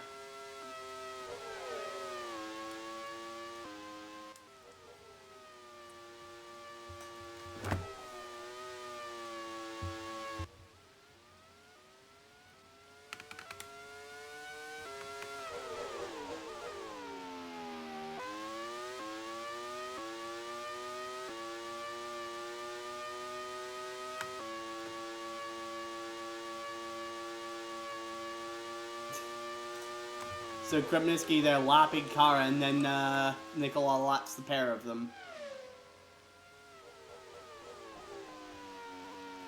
As it goes.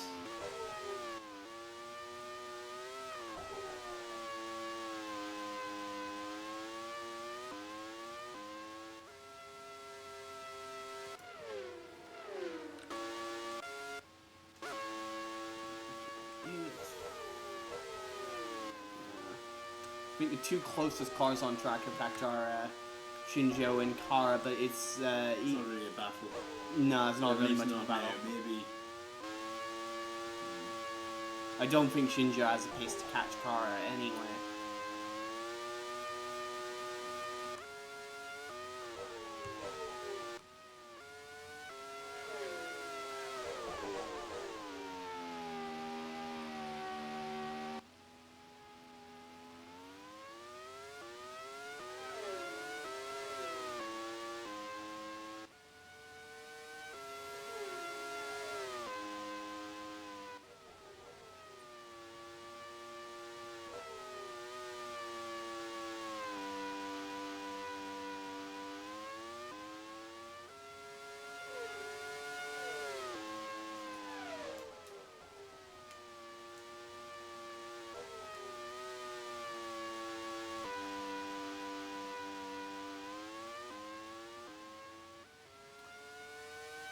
Nikon continuing to cruise away at the front. He's opened up the gap to nearly 22 seconds on Yoncher now.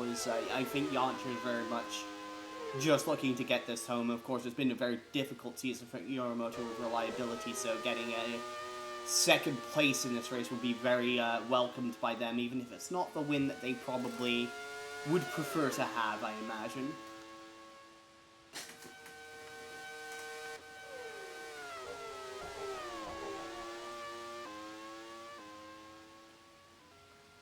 Of course, it might have gone completely differently if Yoncher hadn't broken his front wing, but I suppose we'll never know exactly what kind of fight he might have given Nicola without that issue.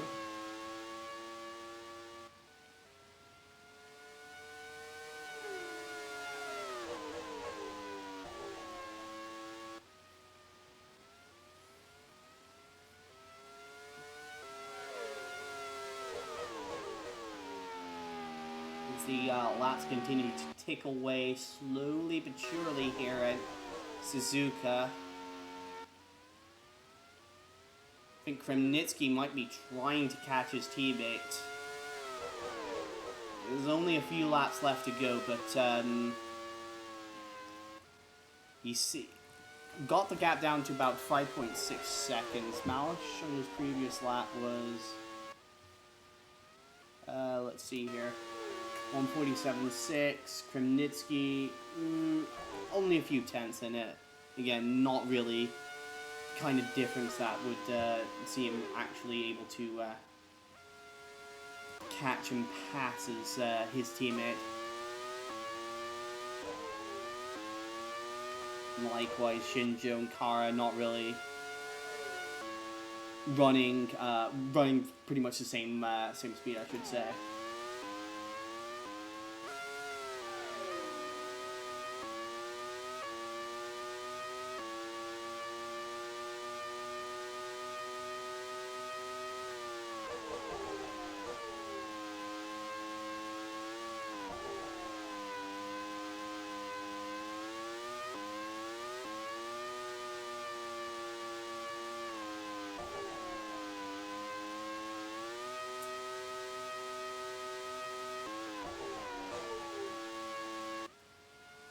Nicola not really forcing the issue there with Malish trying to lap the checkmate, but not putting himself in a position to potentially have any issues. And yeah, Malish duly gets out of the way, entering the dead corners, and allows the race leader through without any issues.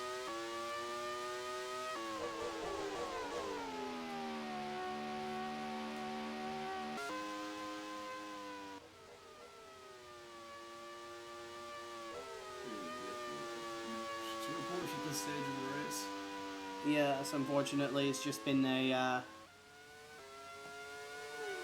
things seem pretty much set in stone as they are. The most exciting thing I think at the moment is waiting for what will the story stay this time. And will it be anything that we haven't heard before, which I find quite difficult to believe that it will be anything new.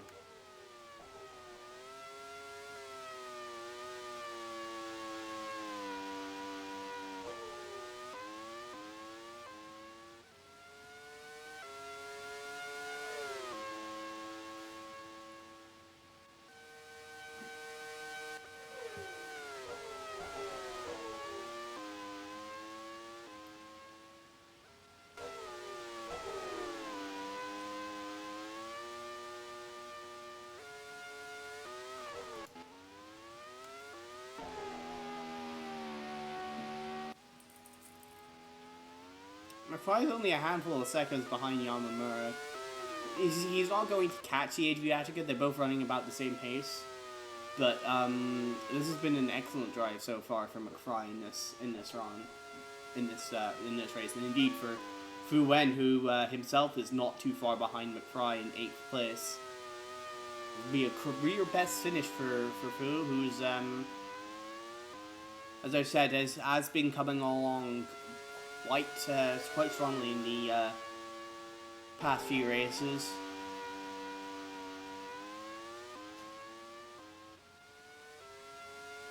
Trente, I think, might be ruining that broken front wing because he might be up in, I think, about 6th place if it were not for that.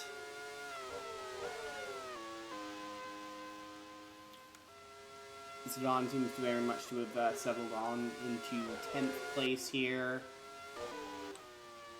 Carmona versus Torrente is only about 3.5 seconds ahead of Kara, but again, Kara I don't think is catching at a rate that allow him to attack the peak before the end of the race. And Shinjo isn't catching Kara at all.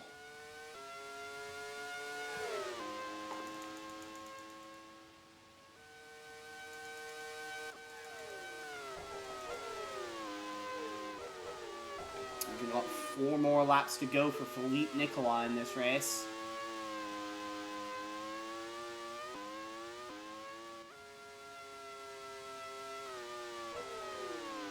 I think only about 3 or 4 more cars left for him to lap.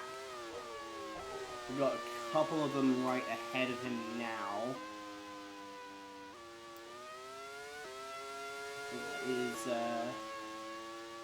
That's Burrell and Malik Zidane. So we won't be catching them together. Should allow him to easily pick them off one at a time. And again, sort of just keep the race very calmly under control.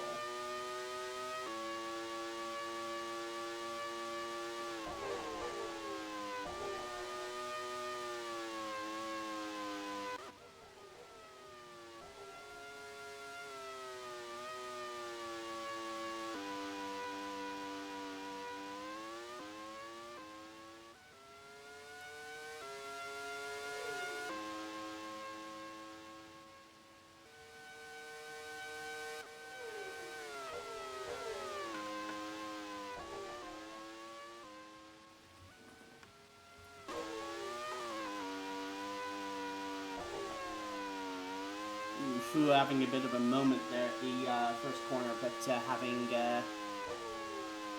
able to hang on to it at the very least. Would be a shame if he ruined this solid ride with a silly mistake right there at the end.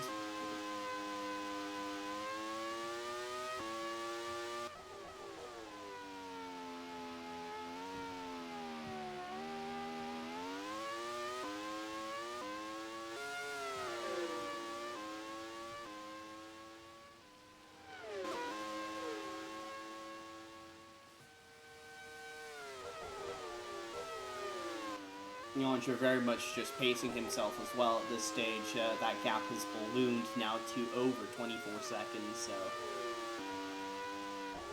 Again, he knows there's no threat from behind, and there's little to gain from trying to push and catch Philippe Nicola at this stage in the race. 48 points for Euromotor would be an exceptional result for them in the Constructors' Championship. With March 16 both out, it will significantly close up the battle for the for 12 to effectively not be last in the Constructors. It should close it down to about, I think, about a 30 or 40 point gap.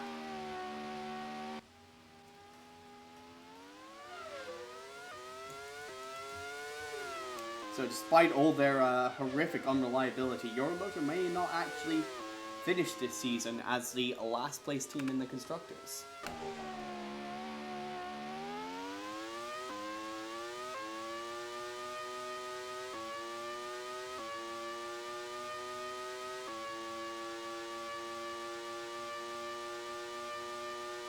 We've got Now 2 more laps to go for Philippe Nicolas. Gets around Malik Sagan without any issues there.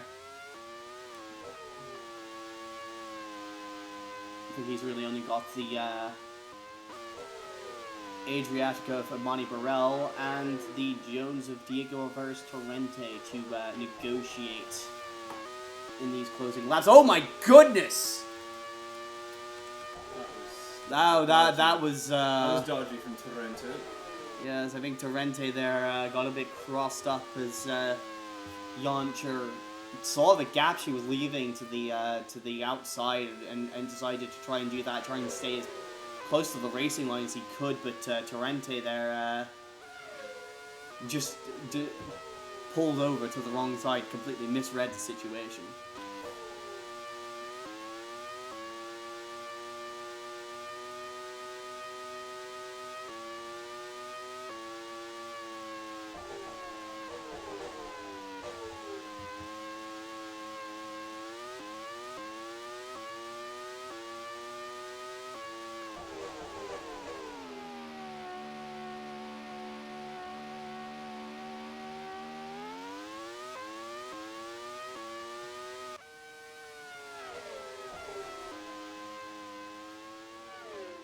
And this is Philippe Nicolas now coming to start the final lap of the race here.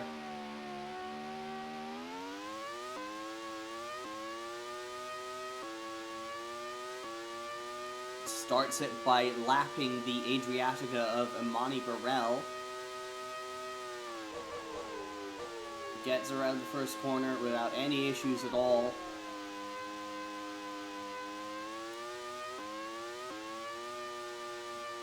Now weaves his way through the S's. That's Diego Rivers Torrente ahead of him. The only other car I think he's really going to catch throughout the remainder of this lap. Just keeping the car calm and composed through the S's. Not pushing too hard, under no pressure at this stage in the race. Just looking to bring it home and secure that 4th win of the season. And bring the championship fight very much alive in the final closing 2 rounds of the season.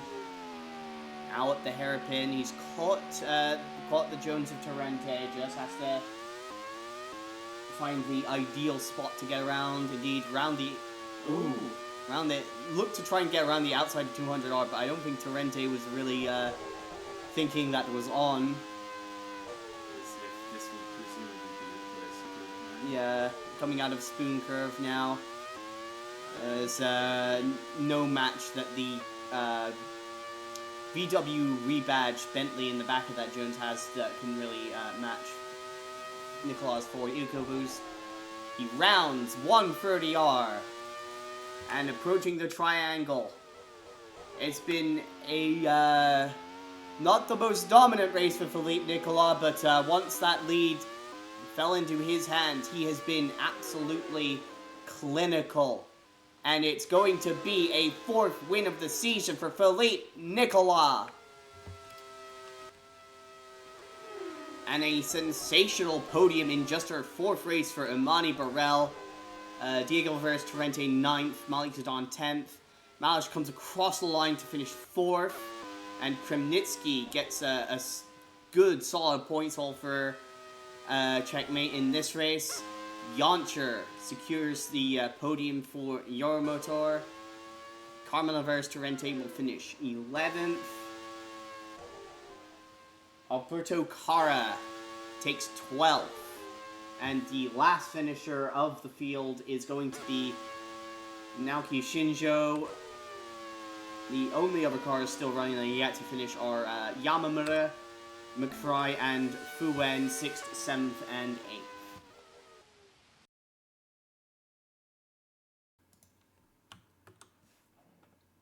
So a very comfortable 25.5 second advantage for Nicolas to close out this win. And the long list of retirements here. Bradley Dagnall, of course, with the early suspension failure. As did Magda Servansky, Salarant with the oil leak. Taki's engine blew very early. Dan Greenlaw. It's been a very dismal stint that he's had with Holiday. We'll be hoping that, regardless of that, he's done enough to secure a drive somewhere else. Or perhaps with that team for 2025. Fleet and Holm, of course, with the crash in the S's. We'll see if the stewards make anything of that. Tomo Kazuma had a fantastic race going, unfortunately, until the loose wheel took her out. Emma Kickert very shortly thereafter developed an oil leak on the Simpson, and that very much handed the race to Nicola. Watson, engine failure, Lon with a water leak, and electrical failures taking out Cameron and Summers in the closing laps. As for the fastest laps of this race, the fastest lap in fact goes to Edvard Holm, and the second quickest lap to Tomo Kazuma, really underlining how dominant. How much more pace they had than the actual top two who finished. Yes, Kazuma was on the free stop mind, so that does really play into her hands in that regard. But still, it's 10 points, which won't go amiss in the Constructors' Championship. Kickert secured the third quickest lap. Nicola with the one-stop strategy didn't really have the pace to challenge the fastest lap times, and he won't be scoring any of those in this race, which will be of some small consolation to Takuma Taki, I believe. Kremnitsky was the quickest of the W12s, which really underlines the sort of pace he had in this race. So definitely a shame that he had that mechanical issue and really cost him any shot of the podium. And